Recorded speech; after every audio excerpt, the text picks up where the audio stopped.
आदरणीय धर्म प्रेमी सज्जनों, सादर नमस्ते। मैं जेठालाल विश्वकर्मा आप सभी का हार्दिक अभिनंदन करता हूँ।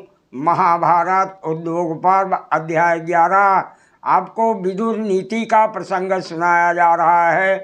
पिछले अंक में आपने सुना, महात्मा विदुर राजा धृतराज से बोले, हे राजन, निष्पाप नरेश, विद्या, तप, इंद्रिय निग्रह तथा लोभ त्याग के अतिरिक्त और कोई शांति का मार्ग मैं आपके लिए नहीं देखता हूँ। महर्षि वेद व्यास जी महाभारत में आगे लिखते हैं। इस कथा को महर्षि वैशंपायन जी महाराज जनमेजय जी को सुना रहे हैं। महात्मा विदुर राजा धृतराज से बोले, बुद्धि से मनुष्य अपने भय को दूर करता है, तपस्या से महत पद को प्राप्त होता है, गुरु की सेवा से ज्ञान प्राप्त करता है और योग से शांति पाता है। सम्यक अर्थात अध्ययन, न्याय, उचित, युद्ध, पुण्य कर्म और उत्तम प्रकार से किए हुए तब के अंत में सुख की वृद्धि होती है। हे राजन धृतराज जी, परस्पर फूट रखने वाले लोग अच्छे बिछौनों से युक्त पलंग पाकर भी कभी सुख की नींद नहीं सो सकते। उन्हें स्त्रियों के पास रहकर तथा सूत मार्गों द्वारा की हुई स्तुति सुनकर भी प्रसन्नता नहीं होती।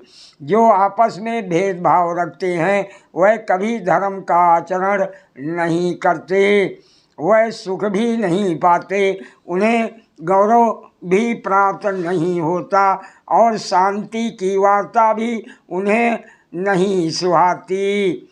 परस्पर भेदभाव रखने वालों को हित की बात भी कही जाए तो उन्हें अच्छी नहीं लगती, उनके योग क्षेम की भी सिद्धि नहीं हो पाती।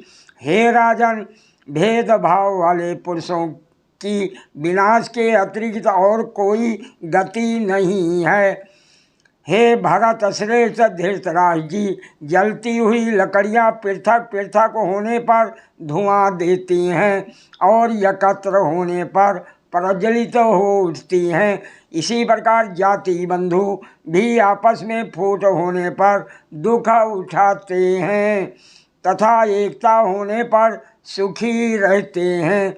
हे धृतराष्ट्र, जो लोग ब्राह्मणों अर्थात विद्वानों, स्त्रियों, जाति वालों और गौओं पर ही शूरता प्रकट करते हैं वह उसी प्रकार नीचे गिरते हैं, जैसे पकने पर फल डंठल से अलग होकर नीचे गिर जाता है। यदि वृक्ष अकेला है तो वो बलवान, दृढ़ मूल तथा बहुत बड़ा होने पर भी एक ही क्षण में आंधी के द्वारा बलपूर्वक शाखाओं सहित धराशायी किया जा सकता है। परंतु जो बहुत से वृक्ष एक साथ रहकर समूह के रूप में खड़े होते हैं वह एक दूसरे के सहारे बड़ी से बड़ी आंधी को भी सह सकते हैं। इसी प्रकार संपूर्ण गुणों से सम अलंकृत मनुष्य को भी अकेले होने पर शत्रु अपनी शक्ति के भीतर समझते हैं, जैसे अकेले वृक्ष को वायु। परंतु परस्पर मेल होने से तथा एक दूसरे का सहारा मिलने से जाति वाले लोग उसी प्रकार वृद्धि को प्राप्त होते हैं, जैसे तालाब में कमल।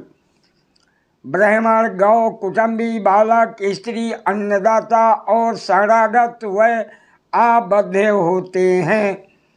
हे राजन, आपका कल्याण हो। मनुष्य में धन और आरोग्य को छोड़कर दूसरा कोई गुण नहीं है, क्योंकि रोगी तो मुर्दे के समान है। रोग से पीड़ित मनुष्य मधुर फलों का आदर नहीं करते, विषयों में भी उन्हें कुछ सुख या सार नहीं मिलता। रोगी सदा ही दुखी रहते हैं, वह ना तो वन संबंधी भोगों का अनुभव कर पाते हैं और ना ही सुख का। हे राजन, पहले जुए में द्रौपदी को जीती गई देखकर मैंने आपसे कहा था, आप दूत क्रीड़ा में आसक्त दुर्योधन को रोकिए। बुद्धिमान लोग इस बार बच्चना के लिए मना करते हैं, परंतु आपने मेरा कहना नहीं माना। सादर प्रणाम। जय श्री कृष्ण।